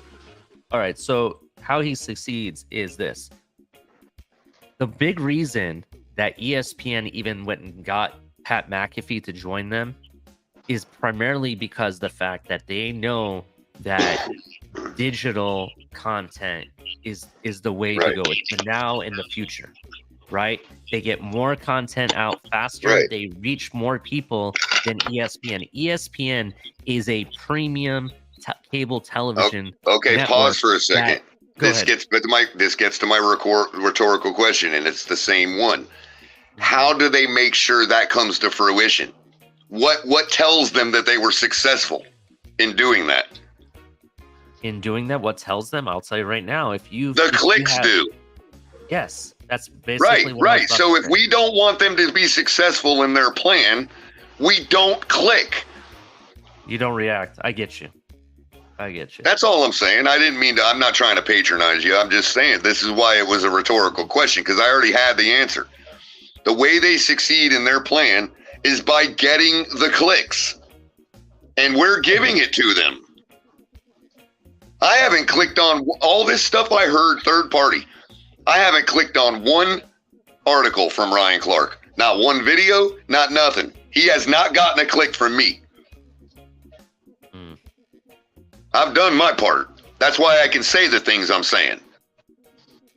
Yeah, I hear you. And that's all it is for me, Ali. It really is a matter of, Man up. Not, like, man up. This guy is not a man. So you need to man up and show that he's not a man by letting him talk in his little black hole of echo chamber or whatever you want to call it of ESPN buddies, okay, that are all about getting the clicks. Let him stew in that group of people and don't even give him the time of day. That's how you man up. That's how you be an adult. Yeah. Cap for Life says boycott those bastards at ESPN. I do agree. I don't really watch any of their shows anymore, bro. Again, why boycott them? The boycott is already in. It's been in for the last 5 years, bro. Because they are the one that interjected politics into sports the way they did. The boycott has been on already, Cap for Life. Well, we're not going to get into that color here. No, I'm not talking about what side. I'm talking about the fact that they interjected politics into sports. That's not being, I'm not getting political. I'm just saying that's what people don't want to see. We go to sports to get away from that shit. Yeah. All right, Color, we got to move on to the next segment. We only got 40 some minutes, I believe. So let's keep it moving, Color. I'm sorry. I just want to keep us on track here, okay? No worries, man. No worries. It's just, that topic always gets me excited, man. I'm sorry, bro. No, it's okay. We're gonna end with the topic everybody wants to talk about, and that's the big news that's swirling. Oh, that's gonna fill the gap right there. But this next topic we're gonna talk about: Tyreek Hill sits out. Seiler doesn't finish practice. Ooh. So Seiler went back to practice after sustaining an apparent leg injury, but eventually sat out the final period. Tyreek Hill joined his fellow Miami Dolphins wide receiver speedster teammate Jalen Waddle on the sideline at practice Wednesday, but the biggest injury news of the day was the strange situation involving Zach Seiler. The 6-year defensive lineman spent a good amount of time during practice flexing his leg after sustaining an apparent injury during one-on-one pass rushing work against offensive linemen. Seiler went back to practice after initially being examined by trainers while on his back in the middle of the field, did work in team periods, but eventually stopped practicing, talking to trainers, flexing his leg and removing his helmet. While fellow lineman Christian Wilkins' contract situation has overshadowed Seiler also is looking for a new deal to replace his current one, which has him massively underpaid by the NFL standard, giving his production for the Dolphins. Seiler is scheduled to make $3.2 million in 2023, the final year of his 3-year contract extension he signed in 2021. Seiler was on hand for off-season program, at least every practice open to the media, though he did not take part in team periods at the time. That was a different approach from center Connor Williams, who did not attend any of the offseason program, even the mandatory minicamp, and also looking for a new contract. Given Seiler's contract situation, it actually was surprising to see him return to practice after initially being hurt. Seiler has been really, really impressive throughout training camp, and it's not like missing most of one practice would have drastically affected his preparation for the start of the regular season. Obviously, Seiler felt he could continue, but the fact that he kept flexing his leg throughout practice should have been a sign for him to call it a day. The hope, obviously, is that the injury is very minor and Seiler will be back at practice Thursday, but let's just say that nobody needed to have Seiler continue working Wednesday if he was going to keep flexing his leg. Hill sits out. Interesting. Hill was absent from practice until halfway point when he showed up to watch wearing a shortened t-shirt.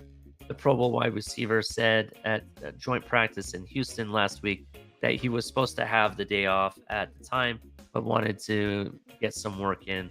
So perhaps this was a makeup vet rest day for him. Hill and Waddle actually caught soft passes on the field between drills. Interesting. So I do agree. We don't need Seiler, continuing practice if he's injured or maybe have a minor injury. Why risk it? I know this is a contract year and I know he wants the money, but one day of practice wouldn't have been a big deal. Wouldn't you agree? Oh, absolutely, bro. Absolutely. Yeah, so I mean, it's kind of interesting. I really don't know what to think of that. So that the basically for that, I wonder if maybe he's trying to pick up slack because Christian Wilkins has been kind of doing this whole, I'm gonna hold in type approach. Um, I don't know. I don't know really what to think of it. I know he's. Trust me, I love Siler. I think he has a lot of heart, and maybe that's part of it. But for all we know, it could just be leg cramps if he's flexing his leg. You know what I mean? Yeah, yeah. I mean, look, it's the dog days of summer right now, bro, and they've been in camp for a few weeks now, man. It's it's inevitable. I hope that's all we're looking at is some kind of cramping up, but apparently he got back in the game. They were monitoring him, and he was still walking gingerly with his trainer. Looks like we lost Ali for a second. But we'll see what happens this Saturday if he plays or if we'll see what happens today in camp. I don't want to be concerned about it just yet. I think you're right. I think it was just some kind of cramping, or something. I'm going to be Pollyannish. It's my freaking team. You know what I mean? But I don't want nobody to be hurt. But we also saw, Waddle get the wind knocked out of him, turn into torso injury. So, I'm still a little concerned. You know what I mean? Oh yeah, definitely. I'm with you there. So we'll see what happens. We'll definitely see what happens. I think again, the Miami Dolphins are trying to be, precautious, but at the same time, if they're precautious with everybody, they won't even have a team to field. You know what I mean? at that point. So you kind of have to pick and choose who they're being precautious with. Zach Seiler is somebody I would, because I think the defensive tackle position is by far important. In fact, they need to figure out the Christian Wilkins deal. They need to figure out this trade for Jonathan Taylor, which we're going to talk about next. And they need to bring in another defensive tackle, in my mind. That's my opinion. Let's keep talking about it, though. So the next subject, will be the one we end on for today. Dolphins serious bidders for Jonathan Taylor. So yesterday you saw news all over the place. Miami Dolphins actually putting in an offer on the table, right? Supposedly there's two teams that have put offers on the table, and one of them has been confirmed to be the Miami Dolphins. So finally, there's no pulling strings or pulling hairs and begging and digging to find that an offer was even made, like you saw in the Dalvin Cook saga, right? Where we had to find out several months in that an offer was actually even made because it was even questioned. From all different corners of the social media, YouTube, the news, the Dolphins definitely made an offer, so they know that for a fact. Right? So Miami Dolphins have explored upgrading their tailback position all offseason, investigating a trade for Josh Jacobs, making an offer for Dalvin Cook, and it appears the franchise sites are now set on acquiring Jonathan Taylor from the Indianapolis Colts. A league source confirmed that Miami has had exploratory conversations with the Colts, with the goal of acquiring Taylor, a 24-year-old who is attempting to force his way out of Indianapolis after the Colts refused to offer him a multi-year extension. The Colts gave Taylor's agent, Malachi Kawawa, I apologize if I can't say that correctly. I am sorry, I'm bad with names, permission to work out a deal. And according to ESPN, he has given Taylor his team a Tuesday deadline, which is when NFL teams finalize their 53-man roster. According to ESPN reports, 6 teams have shown interest in acquiring Taylor, who has averaged 5.1 yards per attempt and 756 career carries over the first 3 seasons, but only 2 offers have been made. The Dolphins, who intended to become a more balanced team in 2023, happen to be one of them, and they seem willing to give the former Wisconsin standout a $12 to $14 million a year contract he likely requires to reset the the stagnant tailback markets. Executing a trade without having agreed to the framework of the deal with Taylor in his camp is unlikely, especially based on how Miami handled the trades that produced All-Pro receiver Tyreek Hill, Pro Bowl pass rusher Bradley Chubb. Both Hill and Chubb got pace-setting contracts that put them among the highest-paid players at their position when they joined. The Dolphins and owner Steve Ross has never shied away from greenlighting those types of deals. Is the price a first-round pick is the question mark. Miami also traded away first-round picks and more to acquire Hill and Chubb. However, it is doubtful that will happen again for Taylor, despite the Indianapolis is asking, because the complexity of Taylor's situation with the Colts and the nature of his position. Taylor has spent all training camp on the physically unable to perform list, and it's possible he might opt to sit out the 2023 season, which is why the Colts backed off their position and he wasn't being traded. According to multiple reports, Colts are seeking a first-round pick for Taylor, but it's more realistic that Indianapolis ends up with a second-round draft pick and something extra, either a third-day selection or a veteran player or two return from a pursuing team's roster. Exemplified by a poll done by Albert Breer of NFL Executives saying the same thing. Sorry, exactly. Ali. I think that's probably why he was referencing that. And this is Omar Kelly, I believe, that wrote this article that I'm reading. Let me verify that. Yes, Omar Kelly. Sorry, I didn't give him the shout out originally. The Dolphins potentially could package defensive end Emmanuel Ogbah in a deal, sending him Indianapolis, where he could possibly fit better in the Colts 4-3 scheme than he does in Miami's base defense, which favors more of a three-man front. This is something I agree with. I think you could send Emmanuel Ogbah there, and he could definitely flourish. And this might be a trade that they may be considering. Trading for Taylor and then giving him a new deal create even more financial challenges for the Dolphins, who already are $32 million over the cap, over the 2024 projected salary cap. The Dolphins have a ton of impending free agents like team captain Christian Wilkins, starting defensive tackle Zach Seiler, and offensive lineman Robert Hunt and Connor Williams, who would like to receive new multi-year contracts, and it's possible that Taylor's acquisition could eat into the available cap space, $13.2 million.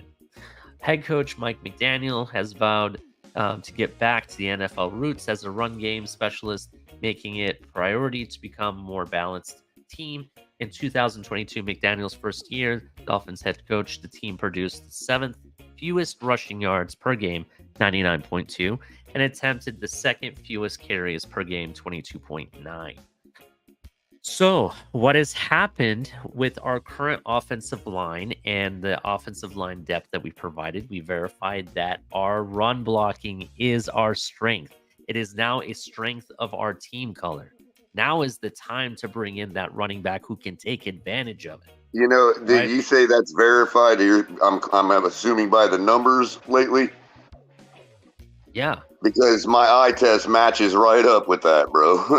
Yeah, definitely. I mean, look, you have guys like Gaskins who are flashing behind this run block, right? You have guys like Saban Ahmed, who's really starting to pop out eyes, who had like almost 100 yards, I believe, in the last. And let's be honest, you can only work on one thing at a time, bro. And if Mike McDaniel's specialty is running game, this could be why we're still seeing, you know, lack of progression in our pass blocking and all that. I mean, you got it. Again, I said this about Flores, and I'll say it about Mike McDaniel. None of us have been in his desk and stole his outline for how he plans to build this team and coach it. When you do, we can talk about what you think Mike McDaniel's doing with the pass blocking and all this other stuff. You know what I mean? Mm-hmm. So let's actually talk about the facts real quick about this, right? So as I mentioned, I think the run blocking is definitely a strength of our offense now, right? I've mentioned these guys flashing behind this offensive line. But you don't want to put all of your eggs in one basket, obviously. Sure, so of course why not. Bring in, if you have these, but we had no eggs in that basket recently. You know what I mean? I understand. And why would you want to bring in more running backs if you already have these 4 guys? Well, let me tell you. First of all, injuries has been one of the bigger concerns for our running backs as of late. You have Raheem Mostert and Jeff Wilson, who throughout last season missed a game here or there, or had a knock here and there that they had to pull them out of the game and put in another running back at some point. And one thing is for sure that we know that this offensive scheme is very grueling for running backs. Raheem Mostert ran a similar scheme for the 49ers, and even after he flourished, he ended up getting injured. Same thing with several other running backs that 49ers have had over the past years. It wasn't until they brought in a CMC that room finally flourished and could maintain the entire whole season. And it took them to an NFC championship game, right? Right. So that being said, and to be honest with you, Ollie, all they needed was 10 games out of McCaffrey for that to happen. If McCaffrey would have got injured again, they would have been just fine at that point. And I think that's the gambit they were running when they brought him in and paid him. Exactly. And it meant more for their team. Those millions they spent on McCaffrey paid for other things, the trickle-down effect on the team, like Ali suggests. You know what I mean? Yeah. Stuff like that. You're not just paying for the guy. You know, you're paying to have a top 5 running back room. So let's actually talk about some of this stuff, right? So why am I bringing up the grueling injuries that you can get as just a don't let running me back forget. Just don't let me forget to get the Scotty's question before we shut down the show, because it's a little it's a side topic, so I didn't want to stop it. Like Scotty, yeah. I'll remember. All right. So basically, why I'm bringing this up now is because you look at our running back room, we're already getting injuries. Color. You have Raheem Mostert, who I believe he got a knock earlier on in the starter training camp and was pulled out for a day. And everything was fine after that, but still you want to be precautious. Devon A-Chain already has a shoulder injury, and he was the rookie that everyone said we didn't need Dalvin Cook because we have A-Chain, and he already has a similar injury to what Dalvin Cook had, the shoulder injury. You know what I mean? Luckily, he doesn't require surgery or anything, but still, he hurt it now. Imagine what that's going to do throughout the rest of the season. You can hurt it even worse. You know what I mean? And then you have Jeff Wilson, who hasn't really played at all offseason, has been kind of on the sidelines, and we haven't really seen him very much. You know what I mean? And, he's injured. And then that leaves you with Savon Ahmed, who is really making a name for himself. And I think he can say that he's solidified himself in this offense or this roster. And then that leaves you with Brooks, who's a undrafted free agent rookie, unproven. And the biggest plays that he's had that I've seen is twice. Actually, not that I've seen. One I've seen, and one supposedly happened in the bubble where you can't see, right? So all I can say is that that's a lot of hopes and dreams on a situation that we're definitely trying to make a deep run. Or the only room we're basing everything on hopes and dreams, except for the offensive line, obviously. Okay, yeah. But that being said, the person we're talking about has been successful behind a pretty bad offensive line. So that's okay. We'll put that aside. And again, I keep saying it, Ali. When I say except for that one room, okay, what I'm meaning is we've got star power at wide receiver, pass rusher, and corner with star power to follow those guys up. Okay, Waddle, Jalen Phillips, Cam Smith. Okay, we've got guys to follow that star power up. Okay, we've got the guys in the running back room to follow the star power up. Possibly A-Chain, maybe Brooks.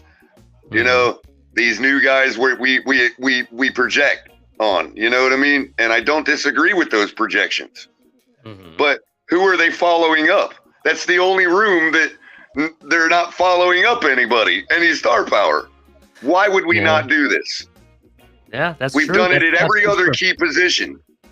This is absolutely true. And let's actually go back to the roots of why I think Miami Dolphins. I mean, you're probably asking, well, why? If you brought in the same 2 running backs back, and you brought in A-Chain, why do you need more running backs? We have Brooks here too, right? Listen, don't take my word for it. Take the Miami Dolphins' word for it. They truly believe another running back is needed, and they're going to bring somebody in. It doesn't matter. Well, that, you know what, Ali, that's what I was actually going to say. Speaking strictly as Mike McDaniel or Greer, this is not color saying this because I don't want to start an argument about Tua. Okay, speaking as Mike McDaniel and Greer, they're comfortable with wide receiver run. In other words, there's questions. There's no questions at wide receiver. There's no questions at pass rusher. There's no questions at cornerback. There's no questions at quarterback. And again, I'm speaking for them, not myself. Okay. Why would we go into this season on a Super Bowl run if we're all in, as they claim? Because there's no question that we're all in either. Mm-hmm. Why would we go in with questions in our running back room when our coach is plans to rely heavily on his running back coaching ability, his running game coaching ability? Why would we go into that season, that being the only room that we have questions on? Because whether you project A-Chain to be good or not, it's still a question. Jonathan Taylor's not a question. Yeah, I definitely agree. Jonathan Taylor is definitely not a question. It just goes against what we're already doing. It doesn't logically make sense not to get this guy. Yeah, I definitely understand. But I mean, you look at the history. We already talked about it earlier, Color. We inquired about Saquon Barkley, right? We inquired about Josh Jacobs. We inquired about trading for Dalvin Cook. And then even when he was a free agent, we made an offer, but it wasn't what he wanted, right? And I think that they're only going to make the offer based on what they feel that person actually deserves or is valued at. And That's Jonathan true. Taylor, I think, brings a lot more value to you. And yeah, you're going to invest big, but it's going to be not a short Band-Aid. It's going to be a long run with that person. He brings, and it's likely going to take that to snatch him away from the Colts and to the other competitors anyway. Yeah, this is true. And here's the flip side of it. And if you don't take just what the media is telling you or what we're telling you or what the Miami Dolphins are telling you, let's go to the man himself, the man who says that he wants to bring the running back room, bring the running game back to the team and everything and go back to its roots. Let's look at Mike McDaniel. What did he do during the NFL draft? He saw a guy he was interested, Jahmyr Gibbs, go, right? And some other running backs go that he was interested in, right? And then when they were up for draft in the second round, they had to hold him off of a ledge because Chris Greer was going to go ahead and draft Cam Smith over the running back position, right? And then satisfied him in the very next pick when he picked up Devon A-Chain. So that being said, I don't know what else these guys got to tell you that they're looking to bring in a running back. I know everyone wants to address the offensive line. Like all day yesterday, I felt like I was playing with a yo-yo. They want running back because of this. Well, why don't we address the offensive line? We don't need another running back. Why don't they address the offensive line? The general manager himself said that what makes you think that they're not happy with the offensive line? They like the offensive line the way they like it, right? There's nothing you can do about it. They're not going to address it anymore. They've addressed it at what they feel is exactly. This is what I just said, and it applies to the offensive line. Yeah. Speaking as Mike McDaniel and Chris Greer, there's no question at quarterback, and there's no question at offensive line. I'm not saying I agree with either of those, but they have made it clear that they're comfortable with quarterback and they're comfortable with the offensive line. You're not going to have me believe one over the other.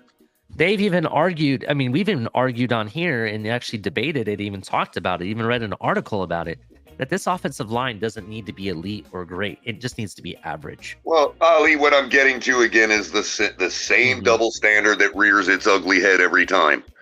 Yeah. If I'm to blindly support Tua because that's the decision the team made, then y'all need to blindly support this offensive line because that is the decision they've made. Period. I agree. If you gotta blindly, support one person, you should be able to support every person on the team. I agree with you. If I'm sitting here telling you that there's no questions at quarterback, I'm telling you that because they chose Tua. It was their choice to make, not mine. They've chosen this offensive line the way it is. Their choice, not mine. So to them, there are no questions at those two spots. But there is a question at running back because even if they believe in H.A., he hasn't played one down. They cannot tell me there's not a question there. You've got Tyreek Hill followed by Jalen Waddle. No question there. You've got Bradley Chubb followed by Jalen Phillips. No question there. Mm-hmm. You've got Xavier Howard followed by Jalen Ramsey, followed by Kader Kahu, followed by Cam Smith. Mm-hmm. No question there. You've got Raheem Mostert, Jeff Wilson, Devon Achane, Chris Brooks, possibly Ahmed or Gaskin. I'm sorry, ladies and gentlemen. Big question there. Yeah, it is a big question. You know, and in addition to it, like I said, I think this is a deal you have to make. It extends your window. There's no question about it. You know what I mean? Even when this type of player you're bringing in is extending your window even beyond Tyreek Hill's contract. You know what I'm saying? So that's kind of what it does. In addition, I mean, this guy has 3 successful seasons. Granted, he only played 11 games last season, but he was on pace to put up another 1,000-yard season, no problem. Yeah, You know and what I'm bottom saying? line, Ollie, for those that didn't hear me express this 10,000 times yesterday, okay, before I got cut off and called out for my stats when there was no reason to, because I was going to make the caveat that the person interrupted me to make anyway, okay, and the caveat still favors what I'm saying. So the bottom line is 7 years in the league for Mostert, playing years. 5 seasons in the league for Jeff Wilson Jr. And in that amount of time, they have scored 31 touchdowns. Okay? Jonathan Taylor, in 3 seasons, has scored 33 touchdowns by himself. Oh, but Color, you can't go by seasons because they could have had less opportunities. They could have had less attempts. Combined, they had 140 plus more attempts than Jonathan Taylor. I already knew to say that. I didn't need to be interrupted yesterday, okay, to be told that by somebody that they were coming at me for the stats just to say that. Because guess what? They had 140 some odd more carries than Jonathan Taylor. And in those carries, they scored 31 touchdowns. Jonathan Taylor has scored 33 by himself. I am done with there are no questions in our running back room as relates to bringing in Jonathan Taylor. Yep. 100% Color. I'm right there with you. This is I think this is a no-brainer, and I really don't care what it costs. If it costs us trading Agba and a first-round pick, so be it. I don't really care, because at this point, if our goal is to get to the AFC Championship game or a Super Bowl game, where's our pick going to be, Color? 28 or 29, or lower? It's pretty much a second-round pick at that point. You know what I'm saying?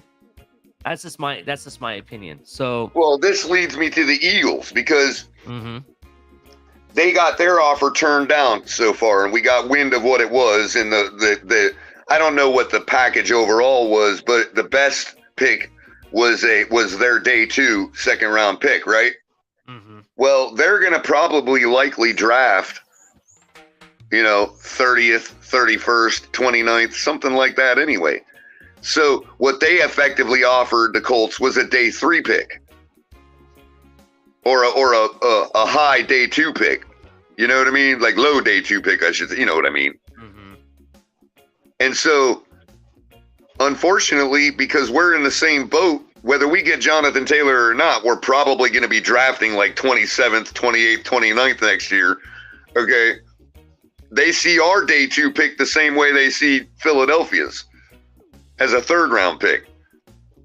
So we're likely going to have to give up that first because for us, that's actually the high day 2 pick. You see what I'm saying? And we're the ones in that boat. Other teams might not be in that boat. You know, it's just us because we project that we're going to win a lot next year. You know what I mean? So, you know, that's a disadvantage for us from over other teams, but fine. We can still overcome that. But that's why if people are wondering why the Dolphins would have to give up a first, but not anybody else, it's because of where our first is going to land. Looks like a second to them anyway. You know what I mean? So, and they know that. You know, Yeah. so I'm not I saying mean- that we should use a first or that it's going to take a first, Scotty. What I'm saying is I'm okay with it based on where that pick is going to be at that right, point. because of what I just illustrated, that look, they're going to see it as a day 2 pick. That's just realistic. And you the know what I other mean? thing is I'd be more likely to give him my 2025 first round pick because Irsay might gamble that we'll fall apart and not be good that year. You know what I mean? Yeah, and the other thing is that all of the past couple drafts, I've always stated, you know, based on having one of those low picks like that, that's a sweet spot to get a running back anyway. You know what I mean? And what running back is coming out that is better than Jonathan Taylor?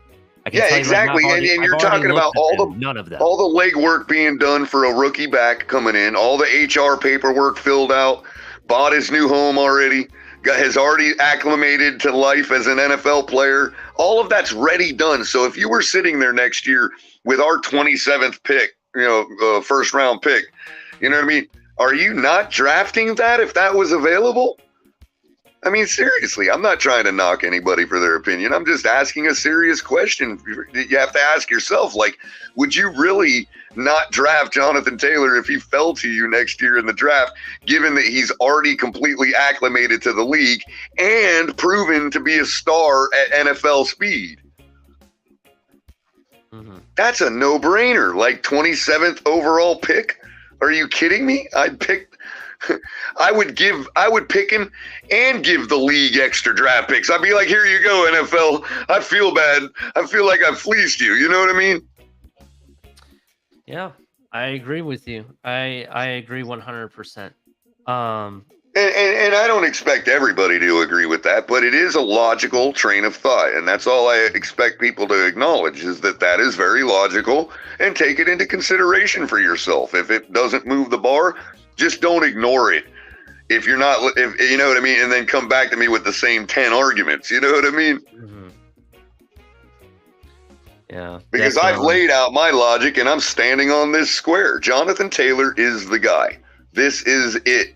This is the one that you make the move on. This is the Tyreek Hill of our running back room. This is the Jalen Ramsey of our running back room.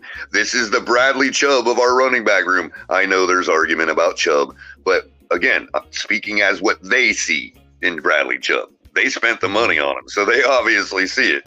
You know what I mean? So, you know, this is the guy, people. It just, you know. And by the way, I wanted to say to Mark before Ollie, I don't want to cut you off. If you got plenty more to say, go ahead and take your time. It's your show. Well, but I did want to say to Mark real quick before I got to Scotty's question from earlier.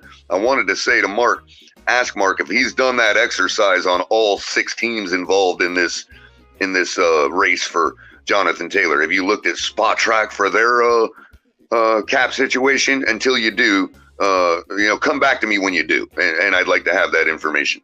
Go ahead, Ali. Look, I don't want to get into this argument about the cap or anything with Mark, but I will tell you this: -70 million, and in the end of it was under the cap. Was the Saints 2 years ago, bro. So don't tell me you can't come back from that, because you can. There's a lot of different things we could do. Maybe we include Agba in this, and that frees up money, at least enough money for for JT alone, right? Maybe we after that we re-sign Christian Wilkins. We open up almost $20 million. Yep. And, right? and the way Capitan explained it yesterday, we could literally, through restructuring, through redoing deals, we could literally give these guys more money than we want to, and still be okay and stretch it back out over 4 or 5 years. People got to stop acting like this is the last year the Dolphins are ever going to be in the league. Yeah, it's ridiculous. Let's be real, bro. Let's actually be 100% real. There's so many different things that Miami could do to make this work.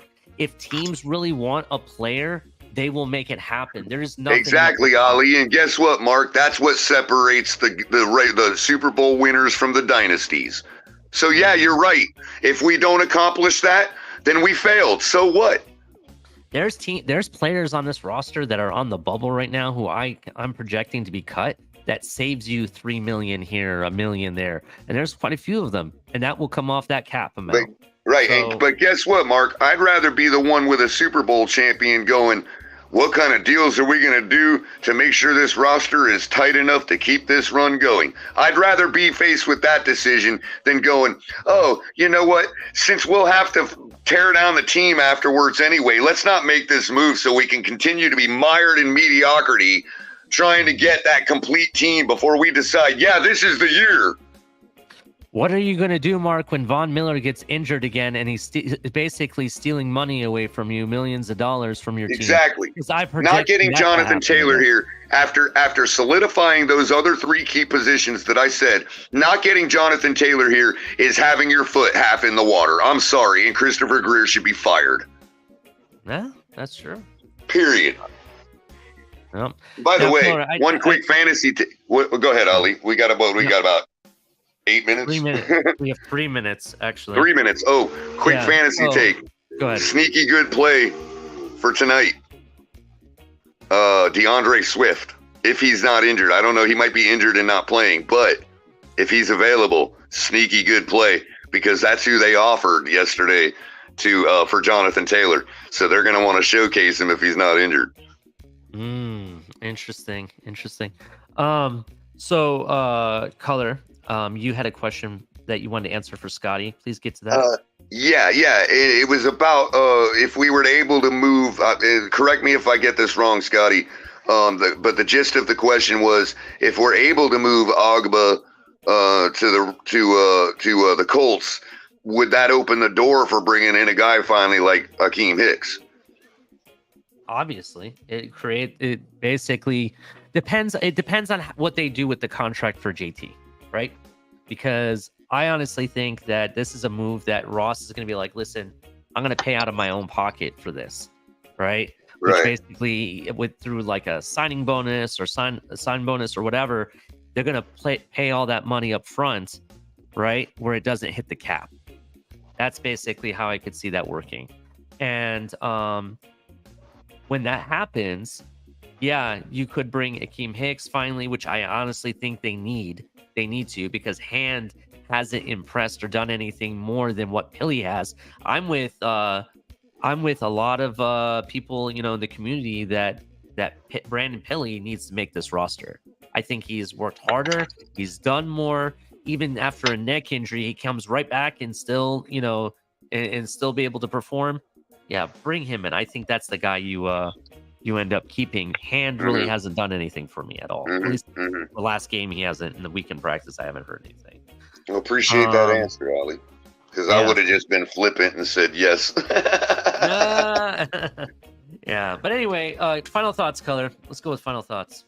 That's it. That's it. I level 2's getting it. As far as DeAndre Swift, like I said, if he's not injured, man, put him on your roster tonight for fantasy, because he's about to ball out if he ain't injured. Okay. All right.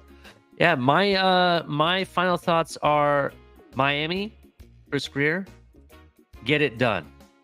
I don't care what it costs. I don't really care about the Buffalo Bills' feelings if we were to pull this off. I don't care what Mark other comments are that I should read, because I don't really need to read them. What I do just care, put it in a book, Mark, and publish it. Oh man, no, listen. I understand you're coming from a different viewpoint of this. My viewpoint doesn't align with yours. It is. I respect what you got to say, but I really don't. I really don't at the same time. But anyway, make sure you hit like and subscribe. It's exciting times to be a Miami Dolphin fan. We got a lot going on with our team. We have the season that's how many days away? We got about less than 2 weeks, right? Or maybe it's 3 weeks, something like that. And, yes, we do, which is why we're not bringing in a quarterback, Pete. Yeah, Sorry, we're not Ali. bringing in a quarterback. We're not bringing in Trey Lance. You know what I mean? Or Lance Bass, whatever you want to call him. I don't really know. We're not drafting another rookie running back. Okay, the time for all that's done. We're not gonna bring what's his name out of retirement, the former Cleveland Brown Texas A&M quarterback, Manziel. We're not bringing in Manziel. You know, we're not gonna do that. It is what it is.